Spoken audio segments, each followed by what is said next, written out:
Welcome to learning with. कैसे आप सब लोग? लास्ट वीडियो में हमने एक्सरसाइज 1.1 डिस्कस कर ली थी। आज हम अपनी सेकेंड एक्सरसाइज 1.2 के क्वेश्चंस देखेंगे। ठीक है, तो हम बिना टाइम वेस्ट किए अपने क्वेश्चंस पे पहुंच जाते हैं। हमारा फर्स्ट क्वेश्चन है कि आपको एक नंबर दिया हुआ है और आपको उसके प्राइम फैक्टर्स निकालना है। तो प्राइम फैक्टर्स आप बचपन से निकालते आ रहे हो। हम क्या करते हैं, ऐसे डिवीजन स्टार्ट करते हैं, हम प्राइम फैक्टर्स से प्राइम नंबर से डिवाइड करते जाते हैं और हमें यहाँ जो नंबर्स मिलते हैं वो प्राइम फैक्टर्स हो जाते हैं। सेम चीज हमें यहाँ पे करनी है। ठीक है, सपोज मेरा एक नंबर है, मान लो हमारा फर्स्ट क्वेश्चन है, उसमें टोटल 5 क्वेश्चंस दिए हुए हैं। तो उसमें से मैं एक क्वेश्चन आपको करके बता रही हूँ, बाकी के क्वेश्चंस आप बिल्कुल सेम मेथड से फॉलो करते हुए आप सॉल्व कर लेंगे। ठीक है, एक क्वेश्चन है आपका 3825, एक नंबर दिया हुआ है। इस नंबर पे आपको प्राइम फैक्टर्स निकालना है। लेट्स सी कैसे निकालोगे। प्राइम फैक्टर्स का रूल होता है कि आपको उसको डिवाइड करना है विद ओनली प्राइम नंबर्स। ठीक है, प्राइम नंबर्स आपको पता है क्या होते हैं, जो किसी की भी टेबल में नहीं आते हो, सिर्फ उनकी और वन की टेबल में आते हैं। मतलब उनके दो ही फैक्टर्स हैं, या तो वो नंबर इटसेल्फ या फिर वन। उसके अलावा किसी भी नंबर की टेबल में वो नंबर्स नहीं आते। तो हमारे प्राइम फैक्टर में हम सबसे छोटे नंबर से स्टार्ट करते हैं, होता है 2 से डिविजिबिलिटी टेस्ट चेक करो। इवन नंबर है क्या वंस प्लेस पे? नहीं, ऑड है। ऑड नंबर्स 2 से डिविजिबल नहीं होते हैं, 2 तो कैंसिल हो गया। 3 से चेक करके देखो, 3825 प्लस करोगे तो 8 + 2 10, 10 + 3 13, 13 + 5 कितना हो गया? 18। 18 3 के टेबल में आता है। हाँ, तो क्या होगा, 3 से आप इसको डिवाइड कर सकते हो। तो 3 × 1 = 3, 3 × 2 = 6, फिर यहाँ पे 8 - 6 किया तो कितना आया? 2। 22 नहीं आता, 7 × 21 आता है, तो 7 × 21, 22 - 1 21 किया तो आया 1, 15 हो गया। 5 × 15 होता है। ठीक है, तो 1275 आ गया। अगेन चेक करो, 2 से नहीं जाएगा, 3 से चेक करते हैं। 7 + 5 12, 12 + 2 14, 14 + 1 कितना हो गया? 15। 15 आता है 3 के टेबल में, यस, तो 3 से डिवाइड कर सकते हो। 3 × 4 = 12, 3 × 2 = 6, 3 × 5 = 15। देन फिर से चेक करो, 5 + 2 7, 7 + 4 11। अब 3 से नहीं जा रहा क्योंकि 11 3 की टेबल में नहीं आता। अब चेक करो, 4 से नहीं जाएगा क्योंकि 4 कॉम्पोजिट नंबर है, आपको सिर्फ प्राइम नंबर्स चाहिए, 4 यूज नहीं करोगे। नेक्स्ट प्राइम नंबर कौन सा होता है? 5 से चेक करो, 5 से हो जाएगा क्योंकि वन स्पेस पे 5 और 0 आता है, तो 5 से डिविजिबल होता है नंबर। वन स्पेस पे 5 आ रहा है मतलब हो जाएगा। तो 5 × 8 = 40, 5 × 5 = 25। नाउ अगेन वन स्पेस पे 5 आया, फिर से 5 से हो जाएगा डिविजिबल। 5 × 5, 5 × 7 = 35। हमें पता है कि 17 क्या होता है? प्राइम नंबर है, तो 17 से 17 की टेबल में आता है। 17 1 टाइम 17 हो गया। 3825 के प्राइम फैक्टर्स क्या क्या आए हैं? 3825, the factors of 3825 are 3 × 3 × 5 × 17. All these numbers are the prime factors of 3825. I hope आपको प्राइम फैक्टराइजेशन समझ आ गया हो, या प्रीवियस क्लासेस में भी कर चुके हो। इसी तरीके से आपको बाकी के क्वेश्चन सॉल्व करना है। चलो, अब अपन अपने नेक्स्ट क्वेश्चन पे आते हैं। नेक्स्ट क्वेश्चन में क्या बोला है? 2 नंबर्स गिवन है, दोनों नंबर्स के आपको HCF और LCM निकालना है। देखो, HCF क्या होता है? Highest common factor. हाईएस्ट मतलब सबसे बड़ा, कॉमन मतलब जो दोनों में आता हो, और हमें उसका फैक्टर निकालना है। मतलब क्या करोगे, आपके पास 2 नंबर्स गिवन है, मान लो A है और B है। A के कुछ सर्टेन फैक्टर्स आ रहे हैं, B के कुछ सर्टेन फैक्टर्स आ रहे हैं, और आपको चेक करना है कि दो ऐसे नंबर्स कौन से हैं जो इसमें भी आ रहे हैं और इसमें भी आ रहे हैं। वो सारे नंबर्स मिला के आपके क्या हो जाएंगे? Highest common factor. और LCM क्या होता है? Lowest common multiple. मतलब ऐसा सबसे छोटा नंबर जो इसकी भी टेबल में आता हो और इसकी भी टेबल में आता हो। मतलब एक ऐसा छोटा सा नंबर चाहिए जो इस नंबर को भी आप मल्टीप्लाई करोगे तो इसकी टेबल लिखोगे तो उसकी टेबल में आना चाहिए, और B की टेबल लिखोगे तो B की टेबल में भी आना चाहिए। ऐसा सबसे छोटा नंबर। ठीक है, तो आपको क्या करना है? 2 नंबर्स हैं, दोनों के फैक्टर्स निकालने हैं, और उसको आप फैक्टर्स लिखोगे और उसको कॉमन निकालोगे तो HCF मिल जाएगा। फिर आप उसका LCM निकालना है। फिर एक रूल होता है जिसे कहते हैं product rule of HCF and LCM।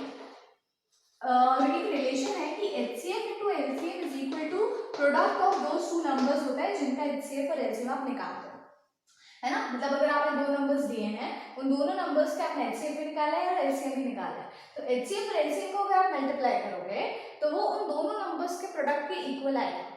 ये जो रिलेशन है, इस रिलेशन का मैंने प्रूफ एक वीडियो में बनाया है, तो आप जाकर अगर आपको और नॉलेज चाहिए, आपको देखना है कि कैसे होता है, तो आप वो वीडियो आप जरूर देख सकते हो। ठीक है, अभी हम सिंपल क्या करेंगे, क्वेश्चन है, उस क्वेश्चन को सॉल्व करेंगे और चेक करेंगे कि ये जो रिलेशन है ये वैलिड है कि नहीं है, प्रूफ हो रहा है कि नहीं हो रहा है। ठीक है। तो हमारा पहला क्वेश्चन है, इसमें एक्चुअली टोटल 3 क्वेश्चन दिए गए हैं, उनमें से मैं आपको सिर्फ एक क्वेश्चन करके बता रही हूँ। और 26 और 91 आपके पास दो नंबर्स दिए हुए हैं, 26 दिया हुआ है और 91 दिया हुआ है। तो पहले अपन क्या करेंगे, 26 और 91 का फैक्टर्स निकाल लेते हैं। ठीक है, 26 के फैक्टर्स निकालोगे तो हमें पता है कि 26 इवन नंबर है, 2 से चला जाएगा तो 2 1 2 2 3 6 डिवाइड किया तो कितना आ गया 13। अब 13 हमें पता है प्राइम नंबर होता है, 13 और किसी की टेबल में नहीं आएगा, तो आपसे 13 करोगे, 13 1 13। तो आपको पता है 26 के फैक्टर्स क्या क्या हो गए, 2 into 30। ठीक है, अब 91 के फैक्टर्स निकालोगे तो क्या हो जाएगा, 1 है, इवन नहीं है, मतलब 2 से नहीं जाएगा, 9 + 1 10 होता है, मतलब 3 से भी नहीं जाएगा, 4 से जाने का सवाल नहीं होता, 5 से नहीं जाएगा, 6 कॉम्पोजिट नंबर है, 7 से चेक करो, हाँ 7 से जाएगा। ठीक है, तो 7 1 7 7 3 21, अगेन 13 into 1 13 1 13। तो 91 के कॉमन 91 के फैक्टर्स क्या क्या हो गए, 7 into 13। अब अगर आप इसका HCF निकालोगे, हाईएस्ट कॉमन फैक्टर, तो मैंने बताया था ऐसा नंबर जो इसका भी फैक्टर हो और इसका भी फैक्टर हो। तो 2 तो नहीं है, 7 भी नहीं है, लेकिन 13 है, 13 इसका भी फैक्टर है, 13 इसका भी फैक्टर है, तो अपना HCF क्या हो गया 13। ठीक है, अब LCM क्या होता है, लोएस्ट कॉमन मल्टीपल, ऐसा नंबर जो इसकी भी टेबल में आता हो और इसकी भी टेबल में आता हो। तो वो आपको कैसे मिलेगा, जब आप जितने भी आपके नॉन रिपीटिंग नंबर्स हैं उनको आप मल्टीप्लाई करोगे। तो जैसे यहाँ पे 7 और 2, तो आप 7 into 2 करोगे, into 13 भी करो, लेकिन 13 आप 2 टाइम्स नहीं करोगे, क्योंकि आप 2 टाइम्स करोगे तो वैल्यू डबल हो जाएगी। तो आपको बड़ी वैल्यू नहीं चाहिए, लार्जेस्ट वैल्यू नहीं चाहिए, आपको स्मॉलेस्ट चाहिए, आपको लोएस्ट टर्म चाहिए। तो आप क्या करोगे, सिर्फ एक बार 13 को लिख दोगे। ठीक है, आप चाहो तो आप इसको अलग से भी ऐसे निकाल सकते हो, 26 करो 91 करो, इनके फैक्टर्स निकालोगे तो आपको पता है 2 13 टाइम्स हो जाएगा, 91 हो जाएगा, फिर 7 से करोगे 13 हो जाएगा, 14 हो जाएगा, फिर 13 से किया 1 1 आ गया। अब इस तरीके से एलसीएम निकालते हुए, तो एलसीएम क्या आ रहा है 2 into 7 into 13, ये लिखा है ना। अब एलसीएम मल्टीप्लाई किया तो कितना आ रहा है, 7 into 2 होता है 14, 14 into 13 कितना हो जाता है अपना, करके देख लेते हैं, 14 into 13, 3 4 12, 3 1 3 4 4 1 182। ठीक है, मल्टीप्लाई करने पे कितना आ रहा है 182। अब अपन को चेक करना है कि ये जो रूल है, ये रूल वैलिड है कि नहीं है। ठीक है, चेक करते हैं कैसे होगा। हमारा एलसीएम क्या आ रहा है 182, तो 182 इंटू एचसीएफ क्या था 13 इज इक्वल टू, दो नंबर्स कौन कौन से हैं 26 और 91, तो इंटू 26 इंटू 91 हो रहा है कि नहीं हो रहा है। अच्छा 182 इंटू 13 करो तो कितना आएगा, मल्टीप्लाई करके देखो कितना आ रहा है, इसको मल्टीप्लाई करके देखा तो कितना आ रहा है 2366, और 26 इंटू 91 को मल्टीप्लाई करोगे तो क्या आएगा 2366। मतलब ये जो रिलेशन है हमारा कि product of HCF and LCM is equal to product of two numbers, ये वैलिड हो गया। 182 इंटू 13 भी 2366 होता है और 26 इंटू 91 भी 2366 होता है। ये वैल्यू हमने यहाँ पे इस तरीके से प्रूफ कर दिया। ठीक है, तो ये हमारा सेकंड क्वेश्चन होता है खत्म। नाउ हमारा थर्ड क्वेश्चन है कि हमें यहाँ पे अभी तक हम क्या कर रहे थे, टू नंबर्स के एचसीएफ और एलसीएम निकाल रहे थे। अब हमें उन्होंने यहाँ पे 3 नंबर्स दिए हैं, इन 3 नंबर्स से हमको एचसीएफ भी निकालना है और एलसीएम भी निकालना है। तो सेम प्रोसीजर होगा, आपको प्राइम फैक्टराइजेशन करना है। सबसे पहले अगर आप 12 पे करो, 12 के फैक्टर्स निकालो तो क्या क्या आएंगे, 12 जो होता है वो 2 से चला जाता है ना, तो हमें पता है 2 6 12, देन 2 3 6, देन 3 1 3, 12 के फैक्टर्स हो गए 2 into 2 into 3। 15 का फैक्टर निकालोगे तो क्या होगा 15, 2 से नहीं जाएगा, 3 से यस है ना, 3 5 15, देन 5 1 5, 15 के फैक्टर्स आ गए। 21 के फैक्टर्स निकाल के देखो, 2 से जाएगा क्या, नहीं, 3 से जाएगा यस, 3 7 21, देन 7 1 7। ठीक है, हमें तीनों के फैक्टर्स निकाल लिए, क्या क्या आ रहा है 12 का आ रहा है 2 into 2 into 3, देन 15 का आ रहा है 3 into 5, एंड 21 का कितना आ रहा है 3 into 7। अब मुझे एचसीएफ बताओ, एचसीएफ क्या होता है, ऐसा नंबर जो तीनों का फैक्टर है। 2 है क्या, नहीं है, 2 इधर है कि इधर नहीं है। 3 है क्या, यस, 3 इसमें भी आ रहा है, इसमें भी आ रहा है, इसमें भी आ रहा है, कॉमन है ना तीनों में, तो 3 कॉमन फैक्टर हो गया। अच्छा 5 है क्या, नहीं है, 7 है क्या, नहीं है, तो हाईएस्ट कॉमन फैक्टर क्या हुआ हमारा 3 है ना। अब अगर आप उसको लोएस्ट कॉमन मल्टीपल निकालना है तो बहुत इजी है, आपको 2 into 2 into 5 और जो आपका हाईएस्ट कॉमन फैक्टर आया है उसको मल्टीप्लाई कर देना है। तो आपका एलसीएम होगा 2 × 2 × 3 × 5 × 7। ठीक है, 3 बार 3 मल्टीप्लाई नहीं करोगे, सिर्फ 1 टाइम करोगे क्योंकि वो एक ही बार रिपीट हो रहा है। ठीक है, ऐसे नहीं निकालना है तो आप अपने प्रीवियस मेथड जो आप करते थे कि आप तीनों को साथ में लिख लो, 12, 15, 21, इस तरीके से एलसीएम निकालते हैं। ऐसे भी निकाल सकते हो, अपन चेक कर लेते हैं मैंने जो बोला था वो सही है कि नहीं है। ठीक है, पहले 2 से डिवाइड करते हैं, 2 6 12, 15 नहीं जाएगा, 21 नहीं जाएगा। फिर से 2 से करो, 2 3 6, फिर 15, फिर 21 ऐसे जाएगा। फिर 3 से करो, 3 1 3, 3 5 15, 3 7 21। फिर 5 से करोगे, 3 1 3, 3 1 सॉरी 5 1 5, 5 1 5, फिर 7 हो गया। अब फिर 7 से डिवाइड कर दोगे, 1 1 1। फैक्टर्स क्या क्या आ गए, एलसीएम मतलब मल्टीपल्स कौन कौन से आ गए, 2 × 2 × 3 × 5 × 7।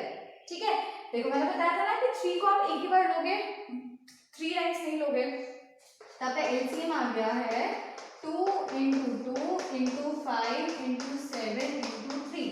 मल्टीप्लाई करके देखो कितना आ रहा है, 2 2 4, 4 5 20, 20 2 7 140, 140 × 3 करना है, 3 4 12 हो गया, 3 3 4, 420 आपका एलसीएम आ रहा है। ठीक है, मतलब क्या हुआ, 420 का मतलब क्या हुआ, 420 ऐसा सबसे छोटा नंबर है जो 12 की टेबल में भी आता है, 15 की भी टेबल में आता है और 21 की भी टेबल में आता है। ठीक है, तो आपने एलसीएम भी फाइंड कर लिया और एलसीएम भी फाइंड कर लिया। ऐसे ही आपको बाकी के जितने भी क्वेश्चंस हैं वो सॉल्व करके देखिए। ठीक है, आई होप इतना आपको समझ आ गया हो कि कैसे निकालते हैं। एलसीएम और एलसीएम अपन अपनी प्रीवियस क्लासेस में पढ़ चुके हैं, तो इतना ज्यादा डिफिकल्ट नहीं है ना। हमारा नेक्स्ट क्वेश्चन है कि हमको क्या बोला है, एक दो नंबर्स हैं, उन दोनों नंबर्स का आपको एचसीएफ गिवन है और आपको एलसीएम फाइंड आउट करना है। तो अभी हमने एक रिलेशन पढ़ा है कि LCM into HCF is equal to product of two numbers, है ना, प्रोडक्ट ऑफ टू नंबर्स। ये चीज अभी जस्ट हमने पढ़ी है। तो अगर मेरे पास एचसीएफ दिया हुआ है और मेरे पास दोनों नंबर्स भी दिए हुए हैं, तो मुझे अगर ये वैल्यूज गिवन है तो क्या मैं ये वैल्यू निकाल सकती हूँ, डेफिनेटली निकाल सकती हूँ। अगर मैं सारी टर्म्स को इसके नीचे रखूं है ना, तो क्या हो जाएगा, एलसीएम इनटू एचसीएफ कितना दिया है 9 इनटू 9 इज इक्वल टू, दो नंबर्स कौन कौन से हैं, 306 और 657, तो 306 इनटू 657। ठीक है, ये वैल्यूज हैं। अब 9 में मल्टीप्लाई हो रहा है, इसको आप ले जाके यहाँ पे डिवाइड कर सकते हो। तो एलसीएम इज इक्वल टू क्या हो गया, 306 इनटू 657 डिवाइडेड बाय क्या कर रहे हो आप, 9। अब इस टर्म को सॉल्व करो, सब टर्म को सॉल्व करने के बाद क्या आ रहा है, 9 1 जा 9, 9 7 जा 63, 27, 9 3 जा 27, 73 आ रहा है। अब 73 इंटू 306 करो कितना आता है, ये आ रहा है 22338। ठीक है, ये आपको वैल्यू मिल जाएगी, ये आ गया आपका एचसीएफ। इसी तरीके से अगर आपको एचसीएफ एलसीएम की वैल्यू दे दी जाती है मान लो और पूछते हैं कि एचसीएफ फाइंड करो, तो आप ऐसे कर सकते हो। अगर बोला जाता है कि आपको एलसीएम और एचसीएफ दिया हुआ है और आपको एक नंबर दिया हुआ है और आपको बोला जाए दूसरा नंबर फाइंड करो, तो सेम प्रोसीजर के थ्रू आप सॉल्व कर सकते हो। ठीक है, तो ऑलमोस्ट 4 टर्म्स है यहाँ पे, 4 में से कोई 3 टर्म्स गिवन रहेंगे और आपको 4th टर्म फाइंड करनी होगी, तो आप इसी प्रोसीजर से इसको सॉल्व कर सकते हो। ऐसा कोई भी क्वेश्चन आ जाएगा ना। हमारा नेक्स्ट क्वेश्चन है कि अगर आपने लिखा है 6, ठीक है, आपका 6 कोई भी एक नंबर है, उसके ऊपर कोई पावर लगी हुई है, वो पावर सपोज है n can be any natural number, it can be 2 3 4 6 7000, कुछ भी हो सकता है। ठीक है, और पावर का मतलब क्या होता है कि जो हमारा बेस है वो पावर टाइम्स मल्टीप्लाई हो रहा है, मतलब अगर 2 है तो 6 × 6 हो रहा है, 7 है तो 6 × 6 × 6 × 6 × 6 ऐसे 7 टाइम्स हो रहा है। ठीक है, तो अब हमें बताना है कि क्या जब आप इसको सॉल्व करते हो, अगर n कोई भी नेचुरल नंबर है और आपने इसको सॉल्व किया, तो सॉल्व करने के बाद आपको कोई वैल्यू मिलेगी, जो वैल्यू मिलेगी उसके 1 प्लेस पे कोई टर्म होगा, 10 प्लेस पे होगा, 100 पे होगा, 1000 पे होगा, ऐसे में कोई भी वैल्यू मिल सकती है। तो वो पूछ रहे हैं क्या हमें कभी भी ऐसी कोई टर्म मिलेगी जिसके 1 प्लेस पे 0 आ जाए, मतलब आपको 6 को, जैसे अगर मान लो 6 to the power 7 है, आप 6 × 6 × 6 × 6 × 6 × 6 कर रहे हो, मान लो आपने इस पूरे टर्म को मल्टीप्लाई करके आपको कोई आंसर आया, तो आंसर के 1 स्पेस पे 0 होने की क्या पॉसिबिलिटी है, या फिर n की क्या कोई ऐसी टर्म है जिसमें आपकी जो वैल्यू है उसके 1 स्पेस पे 0 आ जाए। तो हमें एक चीज पता है कि 0 जो होता है वो किसकी टेबल में आता है, किसी भी नंबर, आपने डिविजिबिलिटी टेस्ट पढ़ा है तो आपको पता है कि किसी भी नंबर के वन स्पेस पे अगर 0 है तो वो तो या तो 10 से डिविजिबल होता है या वो 5 से डिविजिबल होता है। तो सबसे छोटा टर्म है 5, अगर 5 से डिविजिबल हो रहा है तो 10 से तो होगा ही होगा, तो हम सिंपल लेके चलते हैं 5। अगर मेरा 6 का फैक्टर 5 हो तो मेरी वैल्यू के वन स्पेस पे 0 आ सकता है। लेकिन आप जब 6 के फैक्टर्स निकालते हो तो 6 के फैक्टर्स आपको क्या मिलते हैं, 2 and 3, 2 3 जा 6, 3 1 जा 3, तो आपके फैक्टर्स 2 और 3 हैं। आपके फैक्टर्स 5 है क्या, नहीं है। अगर 6 का फैक्टर 5 नहीं है तो n की किसी भी वैल्यू के लिए ये चीज पॉसिबल नहीं है कि आपको कोई ऐसा टर्म मिले जिसके वन स्पेस पे 0 आ जाए। तो दिस इज नॉट पॉसिबल। आपको सिर्फ इतना ही लिखना है, आपको पूरा टर्म बताना है कि जो 6 के फैक्टर्स होते हैं वो 2 और 3 होता है। 0 लाने के लिए आपका प्राइम फैक्टर 5 होना चाहिए, 6 का फैक्टर 5 नहीं होता, इसलिए ऐसी कोई भी वैल्यू पॉसिबल नहीं है जिसके वन स्पेस पे 0 आ जाए। ठीक है, आई होप इतना आपको क्लियर हो गया। नाउ हमारा नेक्स्ट क्वेश्चन है कि आपको कुछ नंबर्स दिए गए हैं और आपको बताना है कि ये नंबर कॉम्पोजिट क्यों है। ये कॉम्पोजिट है ये पता है, लेकिन ये कॉम्पोजिट क्यों है वो आपको प्रूव करना है। तो हमारा फर्स्ट नंबर है 7 into 11 into 13 plus 13। तो एक्चुअली अगर हमें बताना है कि कॉम्पोजिट है प्राइम है तो सबसे पहले हमें इसको उसकी वैल्यू पता होना चाहिए, है ना। तो इसकी वैल्यू निकाल लेते हैं, क्या होता है 7 into 11 into 13 plus 13 कितना होगा, 7 into 11 होता है 77 और 77 into 13 करके देखो कितना आता है, 7 3 are 21, 7 3 are 21 plus 2 कितना होगा 23, फिर आ गया आपका 7 7 1 10 7 8 9 10। चलो मल्टीप्लाई करने के बाद आपको क्या मिल रहा है 1001, लेकिन आपको इसका भी प्लस 13 भी करना है। प्लस 13 करोगे तो कितना आ रहा है 1014।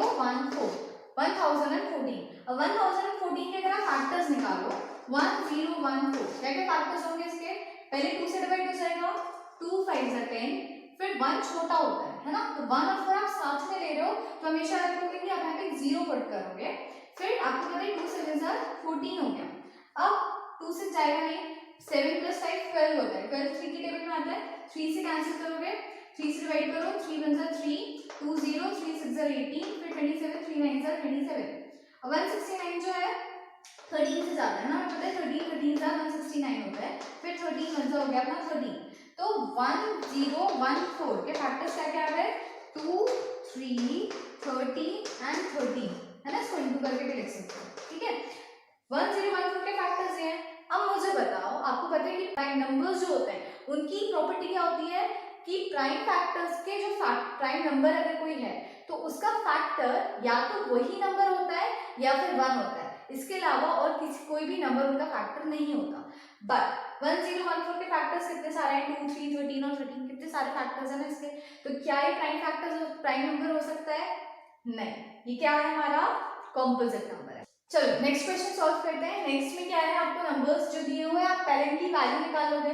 वैल्यू कैसे निकालोगे, आपको पता है 7 into 6 कितना होता है 42, 42 into 5 करो तो 42 into 5 कितना हो रहा है 5 2 10, तो 4 ये हो गए 210, 210 into 4 करोगे तो कितना आ जाएगा आपका 4 8 840 हो गया, into 3 करोगे तो कितना आ रहा है 30, 3 4 12 24 25 2 5 2 0, फिर into 2 करोगे तो कितना हो जाएगा 0 4 10 5 5 0 4 0।